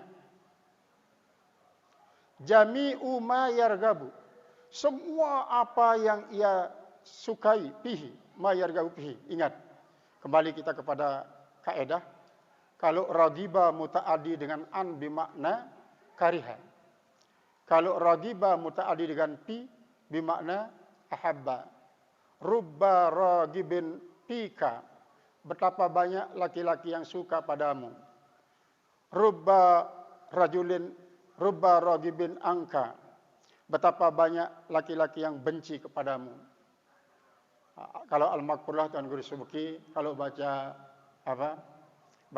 khutbah nikah, Beliau tidak terikat oleh kaidah ini. Tidak terikat. Beliau selalu mengatakan, wa man lam yargab an sunnati. Padahal di situ tidak perlu ada lam. Kalau dia mengatakan wa may yargab an sunnati falaisa minni. Tapi beliau mengatakan wa man lam yargab an sunnati falaisa minni. Anggap saja dia lam itu adalah lam zaidah untuk tazinil kalimah agar beliau itu enak membacanya. Itu. Jadi coba diingat-ingatkan ya, apa yang menonjol-nonjol daripada al-mukarramun para ustadz kita yang sudah meninggal, walaupun satu itu merupakan mutiara emas. Apa yang menonjol-nonjol yang kita bisa ingatkan daripada para al-mukarramun tuan guru kita itu, ingatkan ya. Menjadi mutiara emas yang harus kita catat sebagai ilmu yang sangat bermanfaat bagi kita.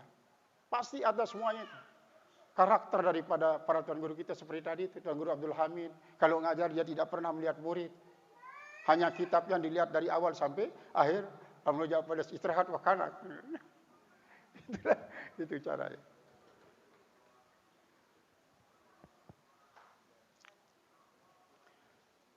Qala al-musannif rahimahullahu ta'ala.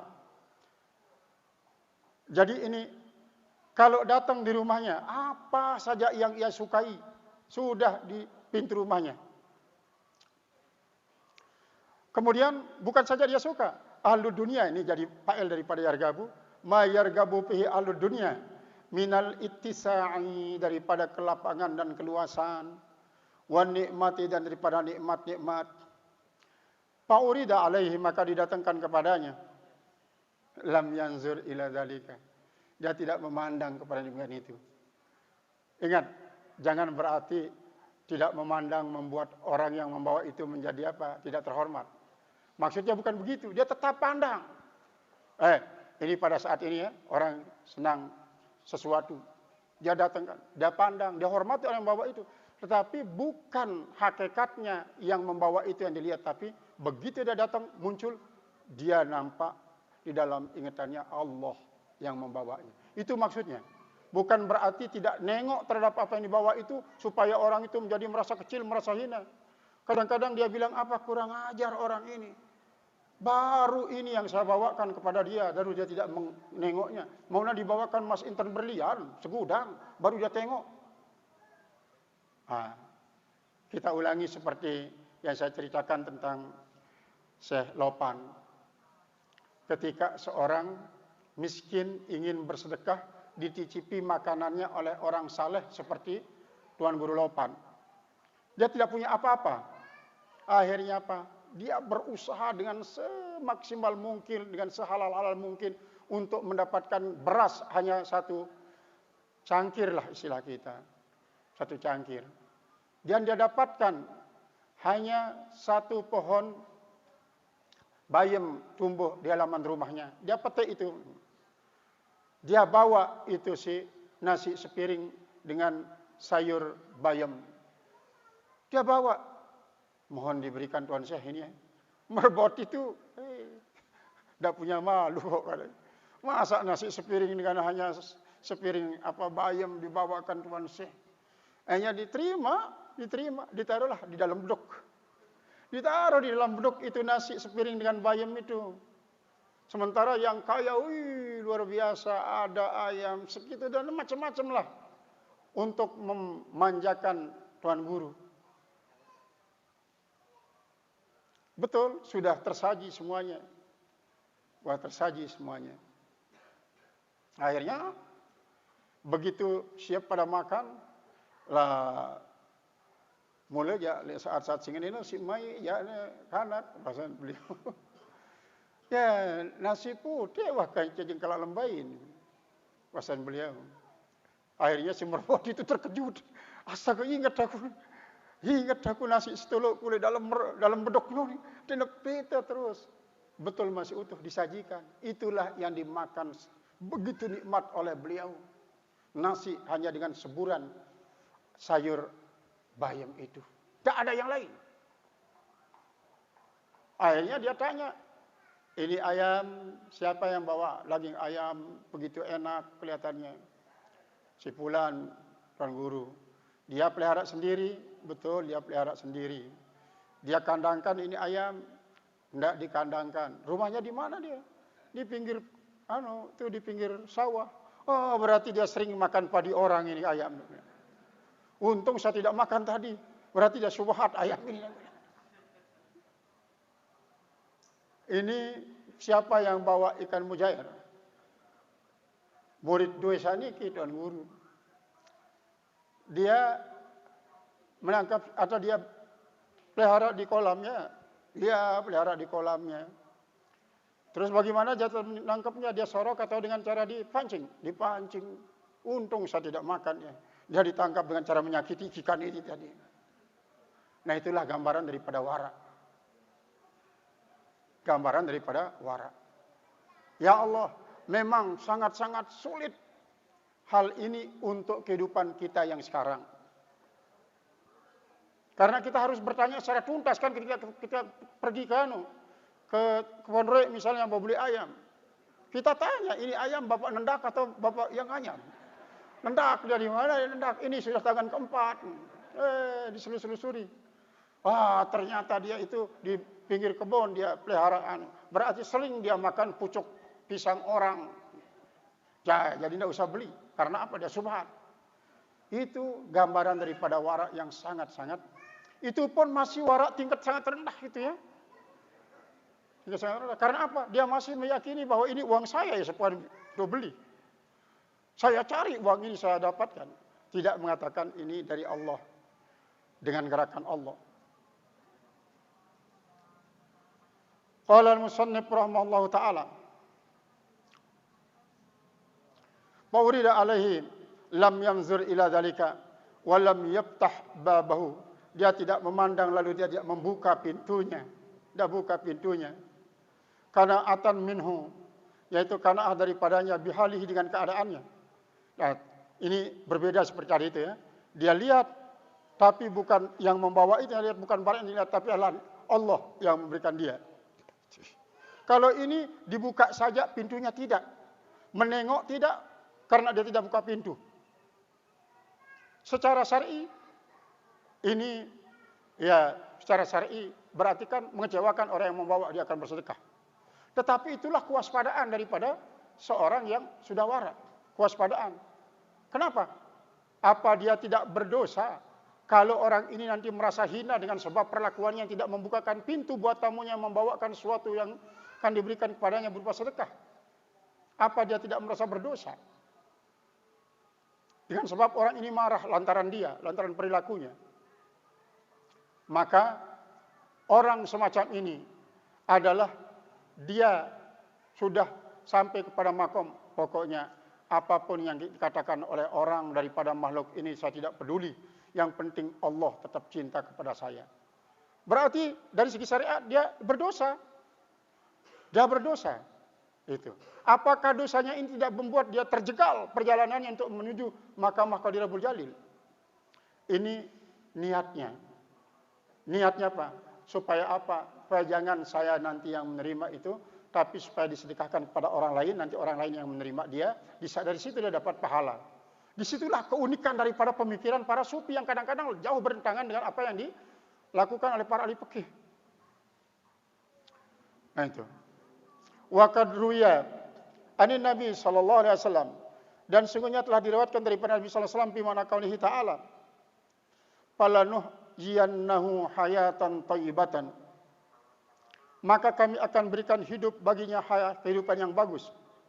Ini sebagai jawaban penerangan daripada Allah Subhanahu wa taala, walladzina jahadu fina lanahdiyannahum subulana wa lanajziyannahum bi ahsani ma kanu ya'malun wa lanuhyiyannahum hayatan thayyibah di ayat yang lainnya. Itu memang sebagai ayat motivasi daripada para sufi untuk mujahadah itu ya. Jadi mujahadah yang dipahami oleh para sufi lah mujahadatun nafsi, berperang melawan diri itu. Berperang melawan diri. Karena musuh di dalam diri kita ini adalah suatu yang terus-menerus katanya. Maka hayatan thayyibatan, hidup yang thayyibah itu adalah kehidupan orang yang bersifat qanaah. Selama dia tidak bersifat dan sifat qanaah, dia tidak akan pernah mendapatkan hayatan thayyibah selamanya. Qala anta hurrun mimma anta anhu ayisun. Kau menjadi orang merdeka karena apa yang kamu daripadanya berputus asa. Wa abdun lima anta lahu tamiun. Dan kau menjadi hamba bagi apa yang engkau baginya tamak. Secara bahasa bebasnya mengatakan ini, kalau kita sudah berputus asa kepada suatu, berarti kita sudah bebas daripada orang tersebut. Misalnya kan begini, salah satu contoh berputus asa itu. Ada seorang santri, berbagai macam cara kita perbaiki dia supaya akhlaknya bagus, belajarnya bagus, ibadahnya bagus, pokoknya bermacam-macam. Gagal itu kita pakai cara baru, gagal ikut pakai cara baru, gagal itu pakai cara baru. Putus asalah kita membimbing anak ini. Kita pikir, nyakangin nyakawah ke, ngenuntan kundik, terserah kamu lah. Dikurumuk-rumuk kamu. Akhirnya kita tidak pernah lagi berhubungan dengan orang itu, kan bebas kita. Kita bebas. Begitu juga hal-hal lain dalam kehidupan kita di dunia nyata. Baik dalam rumah tangga, tetangga, masyarakat, ataupun berbangsa dan bernegara, kita sering banyak berputus asa. Maka secara syariat itu sudah bebas, kita merdeka. Apapun yang dilakukan oleh dia tidak pernah mau, tidak pernah terpengaruh. Sebaliknya, apa yang sangat kita ingin untuk mendapatkannya, bahwa kita adalah budak daripada apa yang kita inginkan itu. Budak yang kita inginkan itu. Betapa banyak contoh di dunia ini yang dinamakan suhun muta itu. Ada seorang pemuda, tak punya apa-apa dia. Dia tak punya apa-apa. Dia ingin sekali menikahi seorang anak gadis yang sangat cantik, menjadi rebutan pemuda yang tampan di tempat itu. Tetapi si pemuda miskin jelek ini tidak pernah berputus asa, apapun dia akan lakukan untuk mendapatkan si perempuan.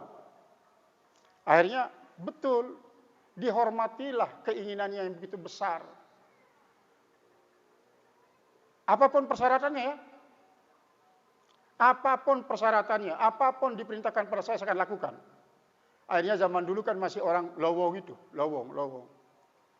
Ada sebuah sawah. Mungkin sawah itu tak punya pematang dia, sekitar 2 hektar. Seperti sawah-sawah orang barat itu kan tidak ada punya penatang. Dia pakai bordoser terus untuk kamu tanam padi, tidak usah dihantarkan makanan minuman sampai selesai. Kalau kau bisa selesaikan ini dalam waktu 2 hari, seorang diri, kau akan mendapatkan si gadis ini.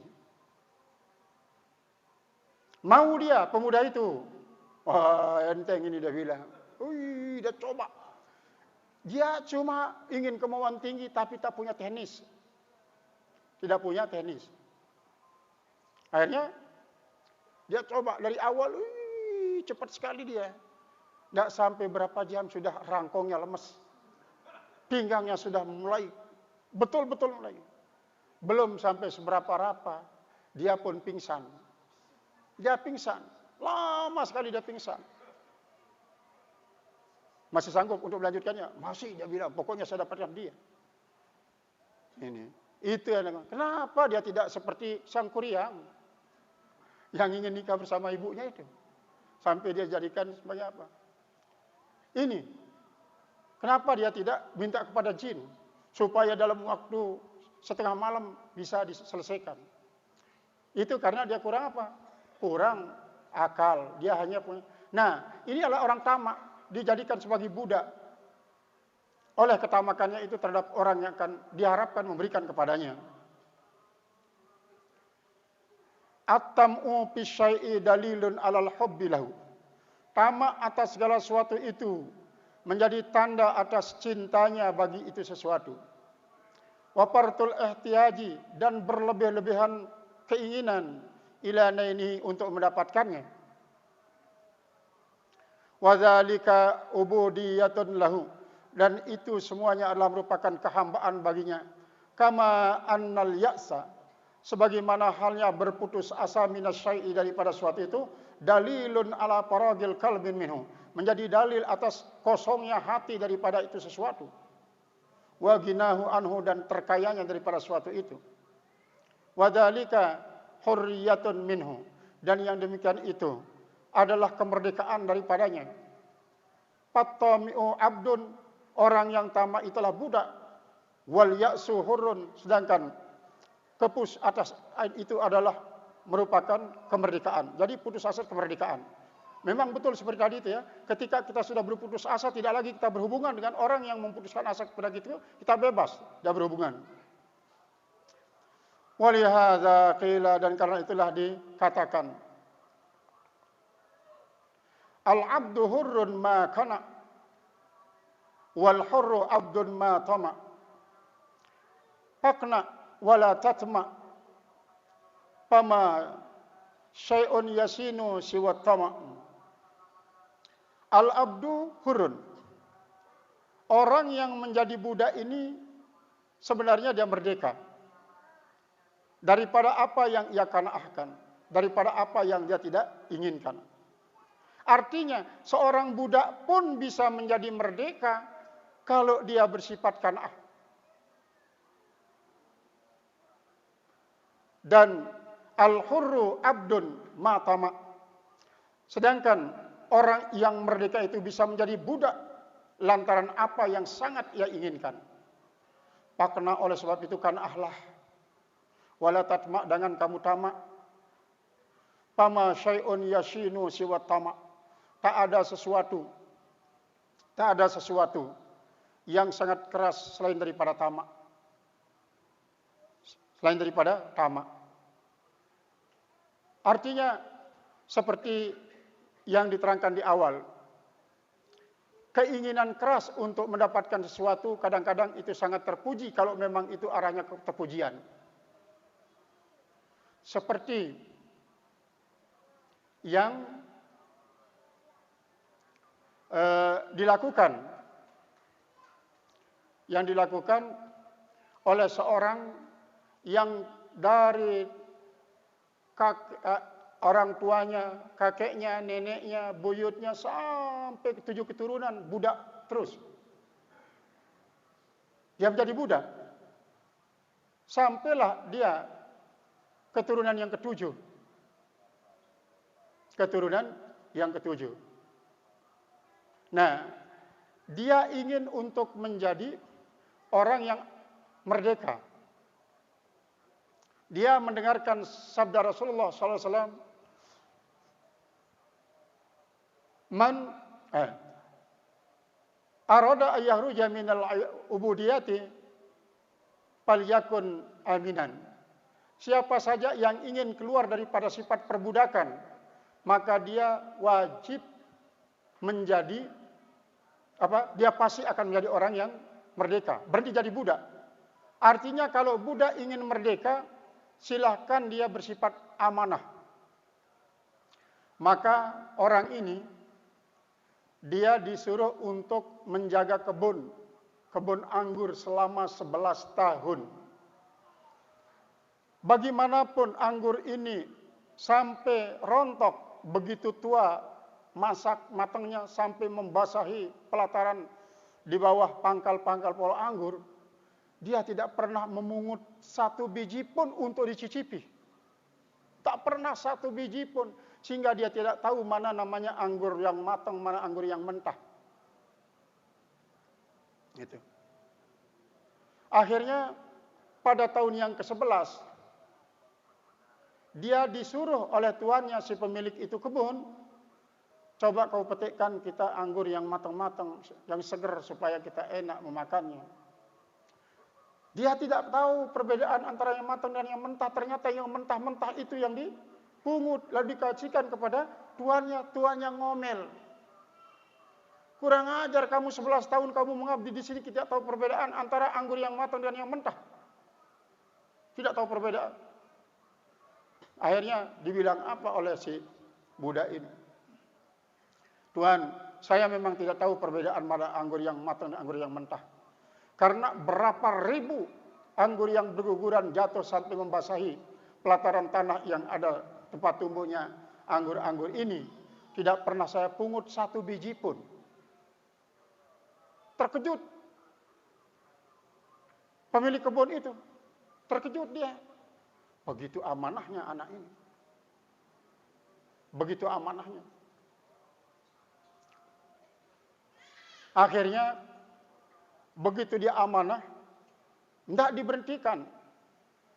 Isi pemilik kebun ini punya anak gadis. Karena dia sudah menganjak remaja, sebentar-bentar melengu anak ini. Orang tuanya yang laki-laki, kenapa anak ini kok sekarang tidak banyak bicara, makannya pun sangat-sangat kurang. Saya lihat dia malam-malam dia ngorang anting, jarang tidur. Dipanggil istrinya, coba kau lihat anakmu kenapa itu, ada perubahan apa pada dirinya. Gitu. Akhirnya ditanya. Dia sudah mulai tertarik kepada laki-laki, pada pemuda. Gitu. Dia tertarik kepada pemuda. Lalu ditanya oleh ibunya, bagaimana kriteria pemuda yang kau diinginkan menjadi suamimu? Pokoknya satu yang sifatnya yang inginkan, yang amanah. Satu sifatnya yang amanah. Itu saja. Yang lain tidak ada. Akhirnya dikasih tahu orang tuanya laki-laki oleh istrinya. Dia ingin nikah bersama seorang laki-laki yang memiliki sifat amanah.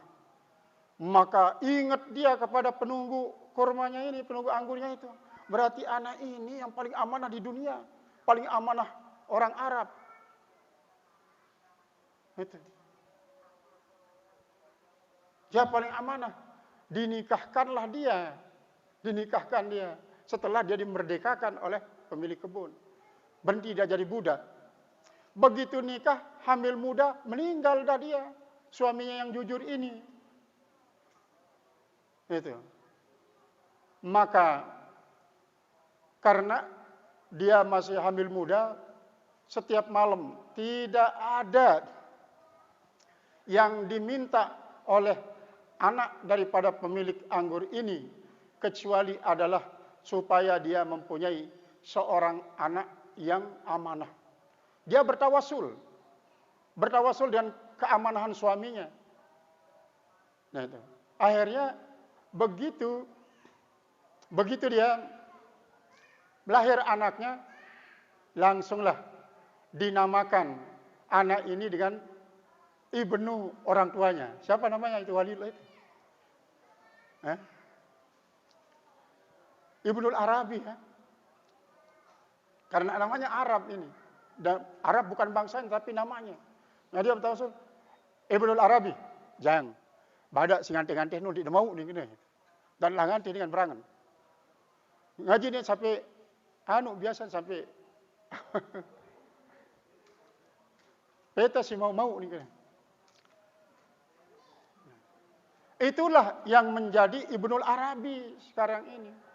Yang Ibnul Arabi yang dari sanad beliaulah yang mengatakan apa? Man ra'ani fi manamihi faqad ra'ani itu. Siapa saja yang melihat saya pada waktu tidurnya berarti dia melihat saya. Dia ragu-ragu. Ini hadis apa Rasulullah? Kalau dia makan hadis apa namanya? Yang namanya hadis kan harus ada sanadnya, musalsal. Maka ini namanya hadis ar-ruh. Ini hadis ar-ruh. Terus bergulir semacam itu. Nah, ini artinya apa? Bahwa kalau para sufi mengatakan bahwa yang namanya qanaah itu bisa membuat orang menjadi hur, jadi merdeka. Maka di sisi lain amanah itu membuat orang menjadi merdeka. Karena sesungguhnya semua ini ya, semua daripada ajaran-ajaran akidah, kemudian syariah, tasawuf, itu sesungguhnya adalah merupakan uraian daripada sifat amanah itu. Inna aradnal amanati ala ahli samawati wal ard. Sampai kepada fahamal al insan wa kana al insanu zaluman jahula. Jadi itu amanah. Maka ketika kita qanaah berarti kita sudah memiliki satu sifat amanah. Berarti amanah ini merupakan suatu kumpulan daripada semua. Daripada sifat-sifat terpuji yang harus dimiliki oleh para sufi. Wakila dan dikatakan, laulal atma'ul kadhibatu. Kalau tidak ada yang namanya tamak-tamak kebohongan, tamak-tamak bohong. Lamasta'budal ahraru bikulli syai'in. Niscaya tidaklah diperbudak orang-orang yang merdeka dengan segala sesuatu. La khatara lahu, yang tidak bisa terlintas baginya. Wakila dan dikatakan, innal iqaba yatiru fi pada'i izhi. Sesungguhnya ukubah itu akan berterbangan pada lapangan kemuliaannya. Bihaitsu la yartaki tarafun ila matarihi. Sehingga sekira-kira tidak bisa naik sedikit pun, sekejap mata pun kepada tempat terbangnya. Wala tasmu himmatun ilal wusuli ilaihi. Dan tidak bisa menjadi tinggi. Tidak bisa menjadi tinggi suatu keinginan itu kalau hanya dari keinginan saja. Ilal wusuli ilahi, kepada sampai kepada Allah Ta'ala. Fayara qit'atalah min mu'allaqatin. Maka dia pun melihat. Begitu dia terbang, dia melihat akan sepotong daging. Mu'allaqatin ala sabakatin. Yang nempel pada sebuah jaring, kerakat itu. Fayanziluhu tam'u, maka turunlah dia mengambil itu si daging yang ada pada jaring itu. Fayanzilu atamu, artinya tamaknya kepada daging itu membuat dia turun. Mimmatari, daripada terbangnya. Faya'liqu bisabakati, maka dia pun nempel pada itu si jaring. Janahu, apa yang nempel itu? Sayapnya.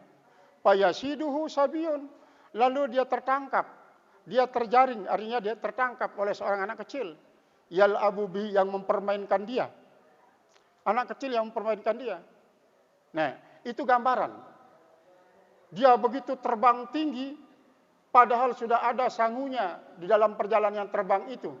Tapi dia menganggap sangunya itu masih merasa kurang. Dengan sebab kurangnya, dia lalu ingin kepada tambahan. Dia lihatlah, hanya kecil sekali itu si daging, tapi itu yang menyebabkan dia turun. Dia tidak tahu bahwa jaring itu dia ada perekatnya, nempellah sayapnya. Dia tidak bisa bergerak naik lagi.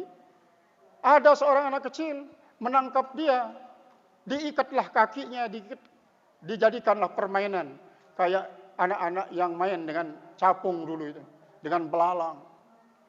Nah, ini. Wakila, dan dikatakan,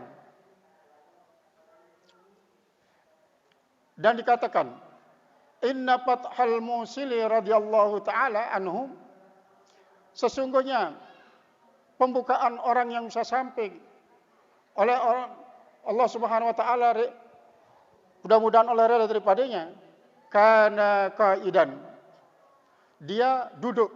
Artinya begini, ibarat ini ya, dia sebenarnya duduk.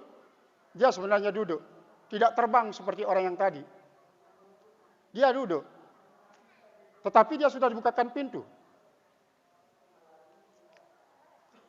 Pasuila, maka ditanya dia, amman taba'as sahawati, tentang orang yang mengikuti syahwatnya, keinginan-keinginannya. Kaifa sifatuhu, bagaimana sifatnya? Wa kana biqurbihi sibyanun, sedangkan di dekatnya ada anak-anak. Ma'a ahadihima khubzun bila admin. Ada roti tanpa ada sayur-mayurnya. Tidak ada keju, tidak ada apa itu namanya, saus, tidak ada juga segala-galanya, pokoknya ada hanya roti kosong. Ini yang pertama. Wa ma'al akhari khubzun ma'a qamihin. Sedangkan yang lain punya roti yang ada banyak keju. Ada sayur mayurnya, ada sausnya, ada juga selenya. Faqala alladhi lam yakun ma'ahu qamih. Maka berkata orang yang tidak ada bersamanya keju dalam rotinya, li sahibihi, bagi pemilik itu roti yang punya qamih itu. Apa dia bilang? At'imni minal qamih. Berikan saya makan dari roti yang ada qamihnya, yang ada sayur mayurnya, yang ada lauk pauknya. Faqala, maka yang memiliki roti qamih itu berkata lahu baginya, bisartin antakuna kalbi.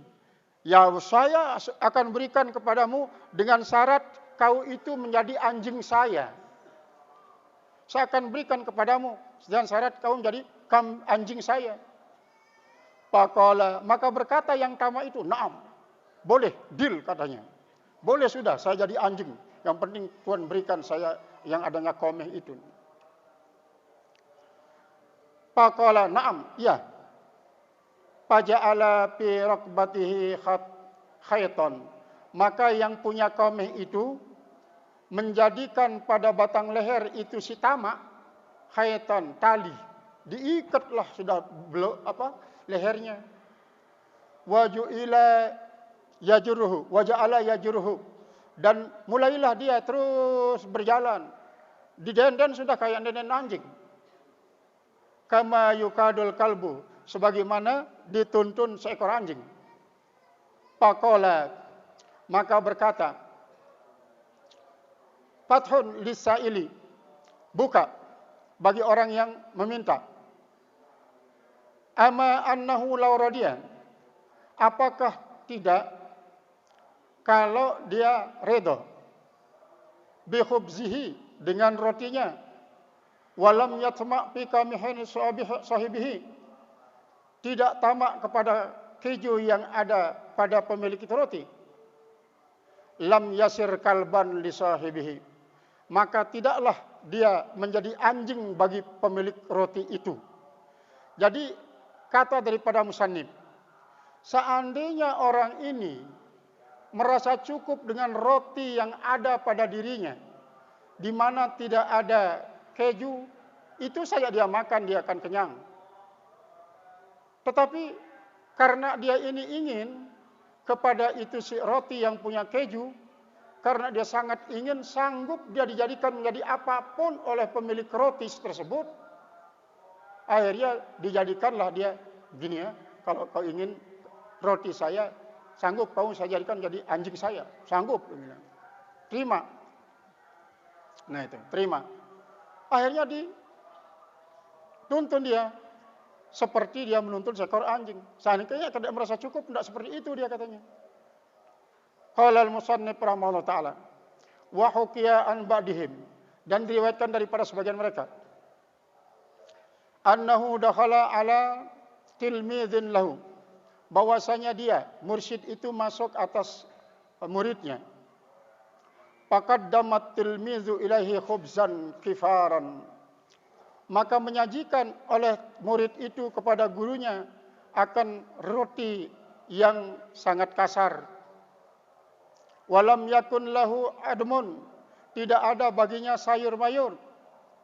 Fa akhadha biyamini, fa aza yatamanna, maka mulailah dia berkeinginan biqalbihi, dengan hatinya, anna laita kana lahu admun yukadimuhu, kenapa tidak menyajikan roti yang ada sayur mayurnya ya, di dalam hatinya saja ini. Ila ustazi, kepada gurunya. Faqala al-ustaz, maka berdiri ustaz.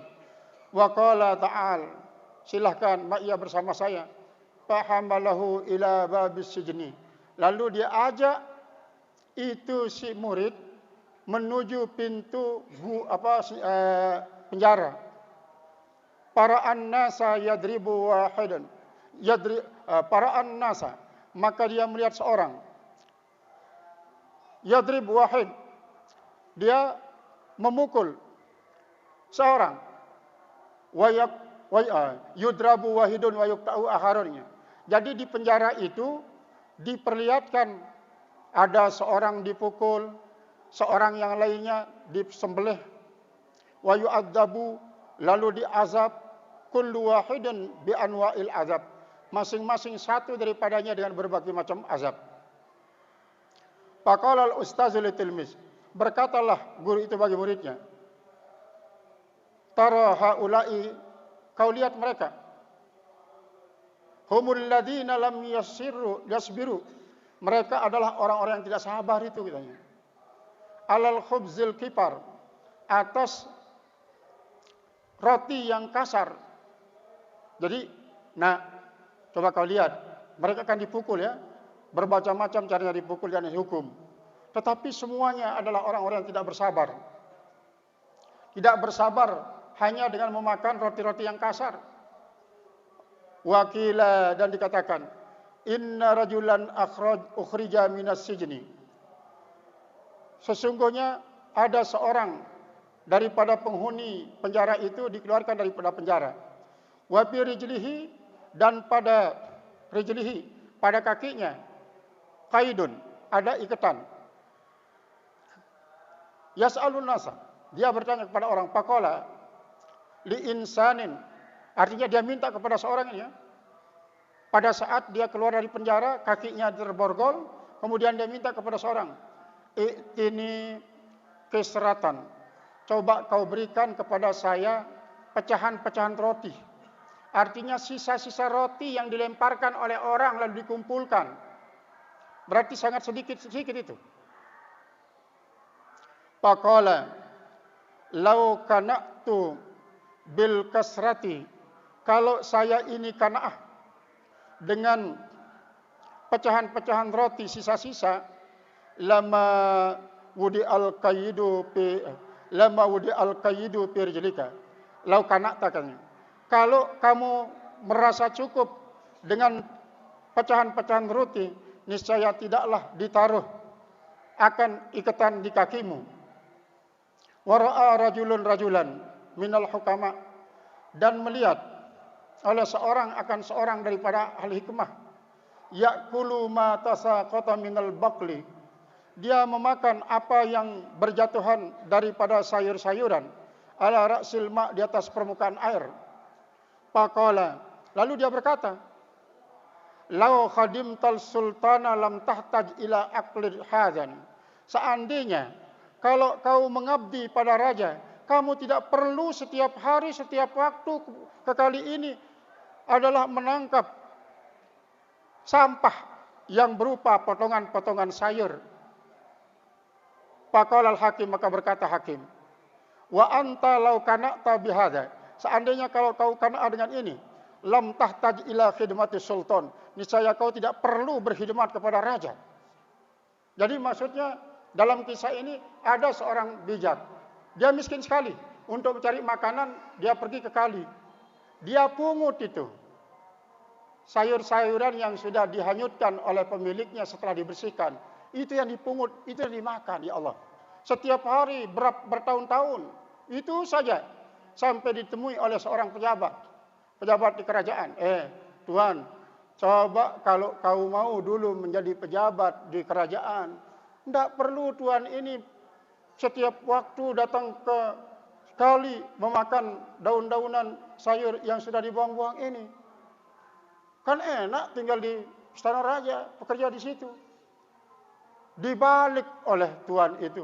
Tuan, seandainya kalau tuan merasa cukup dengan makanan-makanan yang dihanyutkan ini, niscaya tuan tidak perlu diperbudak di istana kerajaan. Menjadi budak raja, menjadi budak keluarga raja.